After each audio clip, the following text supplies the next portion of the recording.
50 मसीहा जनवरी 26 तारीख आम समस्त एक स्मरणीय दिवस।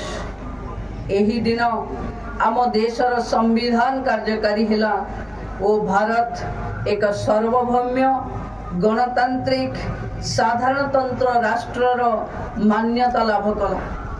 संविधान होउछे साधारणतंत्र राष्ट्रर शक्तिर उत्स। जातिर जनक महात्मा गांधी और देशर महान स्वाधीनता संग्रामी एवं महापुरुष माने गणतंत्र राष्ट्र पाई जो स्वप्न देखुथिले ताहा आज साकार होइछे।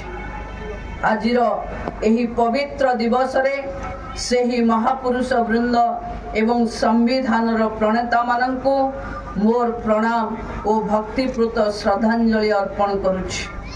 ओडिशार महान स्वाधीनता संग्रामी और बरपुत्र मानंको मु ए खोर्दार पाइक माटीरू विनम्र प्रणाम जणाउछि। ए पवित्र खोर्दार माटी कला साहित्य और संस्कृतिर पुरोधा मानंकु सृष्टि करी एक जागरण आनिबारे गुरुत्वपूर्ण भूमिका ग्रहण करिछि। खोर्दा कथा पढ़िले यार गौरवमय वीरत्व व्यंजक ऐतिह्य और सामरिक कला संपर्क रे स्वतः मनरे चमक सृष्टि हुए। ओडिशार राजधानी भावे खोर्दा जेतिकी प्रसिद्धि पाइछि, भारत वर्षर प्रथम स्वाधीनता संग्राम पाइक विद्रोहर एंतुड़ीशाला भावे सेतिकी कृतित्व लाभ करिछि। खोर्दार उर्वर भूमि जन्म देइछि गोदावरीश महापात्र, सची राउतराय, परशुराम पट्टनायक, मायधर मानसिंह, कृष्णचंद्र त्रिपाठी परी सारस्वत विभूति और अनेक यशस्वी साधक मानक। बक्सी जगबंधु, जय राजगुर, पिंडिकी बाहुबलेन्द्र, कृतिवास पाठशाणी, माधव चंद्र राउतराय परी वीर मानक त्याग और बलिदान रे रक्त रंजित होइछे माटी। विखंडित भारत वर्ष रे एकतार महामंत्र पाई से दिनर पाइक पुओ समवेत भावे फिरिंगी मानंकु प्रतिरोध करिवारे दुर्बार साहस देखाइथिले। भारत साधारणतंत्र हेबारे इतिमध्ये 75 वर्ष बीती जाइछि। आम देश आज विश्वर सर्वबृहत गणतांत्रिक राष्ट्र भावे मान्यता पाइछि। आम संविधान पृथ्वीर सर्वबृहत लिखित संविधान। भारत कला साहित्य संस्कृति अर्थनीति विज्ञान और प्रजुक्ति क्षेत्र में उत्कृष्टता लाभ करिछि। विश्वर अन्यतम शक्तिशाली और विकासशील राष्ट्र रूपे निजको परिगणित करि पारिछि। आम राज्य ओडिशा मध्य प्रगति पथरे आगे चलीछि। 2036 सुधा उत्कर्ष ओडिशा गठन करिवार लक्ष्य रे आम सरकार कार्यरत। भारत वर्षर यशस्वी प्रधानमंत्री श्री नरेंद्र मोदी जी को आह्वान क्रमे 2047 सुधा विकसित भारतर स्वप्न पूरण हेबो। आपण माने जानी थिबे आसंता 28 और 29 तारीख रे आमे उत्कर्ष ओडिशा आयोजन करूचे। आमर आशा और दृढ़ विश्वास उत्कर्ष ओडिशा रे 5 लाख कोटी टंकार पुंजी निवेशर प्रस्ताव आसीबा सह 3,50,000 रु ऊर्ध्व नियुक्ति सृष्टि पाई बाट फिटिबो। शिल्पपति मानक छड़ा उत्कर्ष ओडिशा रे 20 रु अधिक देशर प्रतिनिधि माने जोग देबे। यह आम पाई अत्यंत गौरवर कथा। ओडिशा रे वर्तमान जो सरकार चलीचे ताहा साधारण लोकंक सरकार।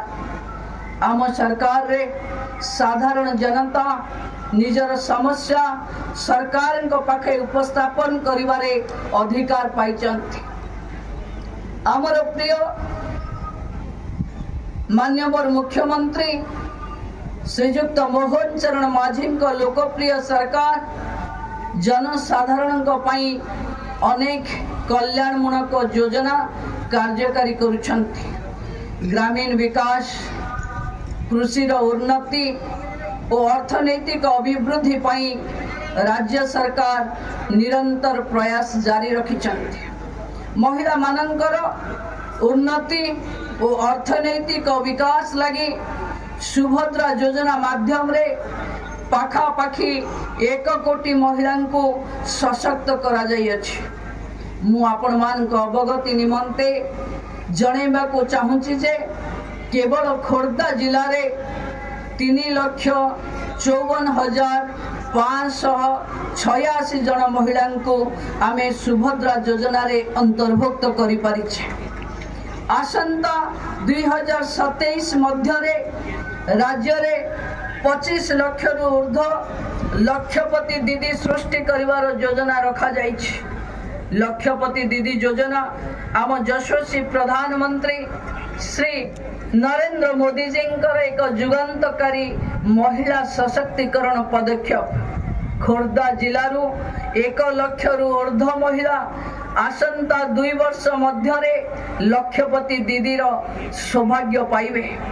आपण माने जानिछंती आम सरकार आसीबा परे राज्य रे 80 वर्ष रु ऊर्ध्व वयस्क व्यक्ति एवं 80 भाग रु अधिक भिन्नक्षम थिबा व्यक्ति मानक मासिक सामाजिक सुरक्षा भत्ता 3500 टंका को वृद्धि करिछु।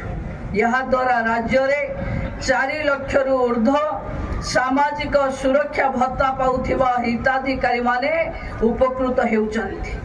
चाषी मानक उचित सम्मान दबा पई आम सरकार धान क्रयर क्विंटाल पिछा इनपुट सब्सिडी रे अधिक 800 टंका प्रदान करिसंती। आपण माने जानिचंती निकट अतीत रे ओडिसा रे आमे आयुष्मान भारत योजना लागू करिछु, जहा द्वारा आम लोक माने भारत रो जे कोनोसी जगह रे जाई मागेणा चिकित्सा सेवा पाई परिवे। पूर्वरु विजु स्वास्थ्य कल्याण योजना रे स्वास्थ्य सेवा केवल ओडिशा मध्य रे उपलब्ध थिला। आयुष्मान भारत लागू हेला परे आम लोक माने भारत रो 2900 रु ऊर्ध्व हॉस्पिटल रे मागणा स्वास्थ्य सेवा पाई परिवे। महिला माने 10 लाख टंकार मागणा स्वास्थ्य सेवा पाइबे। आपण माने गत 2 दिन तले राज्य रे प्रधानमंत्री आवास योजना ग्रामीण रो पुनर्बार सर्व कार्य शुभारंभ होइथिबा खबर पाइथिबे। यहा द्वारा राज्य रे कच्चा घर रे रहुथिबा समस्त योग्य परिवार पक्का घर पाइबे। वीरंकर एही माटी आगामी दिन रे पर्यटन क्षेत्र रे मध्य निजर एक स्वतंत्र परिचय सृष्टि करिवो। आमे बरुणेई माँ अग्रतर पीठर उन्नतीकरण सौंदर्यकरण पई योजना प्रस्तुत करुछु। आगामी दिन रे अन्य ए जिलार अन्य समस्त पर्यटन स्थली गुड़िकर मध्य विकास हेबो। एही निकट रे ओटीडीसी द्वारा चिलिका रे 2टी विलासपूर्ण 40 सीट विशिष्ट क्रूज बोट रो शुभारंभ होइछि। सहरांचल उन्नति, शिल्पर विकास, कला, संस्कृति, क्रीड़ा, विज्ञान और प्रजुक्ति, शिक्षा और स्वास्थ्य सेवार उन्नति पाई आम सरकार गुरुत्व दौचंती। ओडिशार सर्वांगीन विकास करी एक अग्रणी राज्य रे परिणत करिवा पाई मान्यवर मुख्यमंत्री नेतृत्व रे उद्यम जारी रहिछि।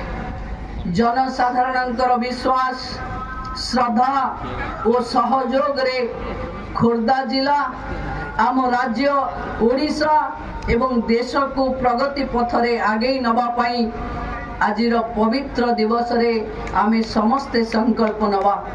मु शेष रे कवि पद्मचरण पट्टनायक एही उक्ति व्याख्या करी मु मोर बाणी को विराम देवी। कि भ्यू मेरे आजी देली मोर पाद, किकली किकली केड़े परमाद, जैसे भूमि नुहे यही क्षुद्र स्थान केते दिनर ए गौरव श्मशान जही टेकीदेले शिला खंडे ठी मिली जीव वीर अस्थि मेद ग्रंथि। जय हिंद, वंदे उत्कल जननी।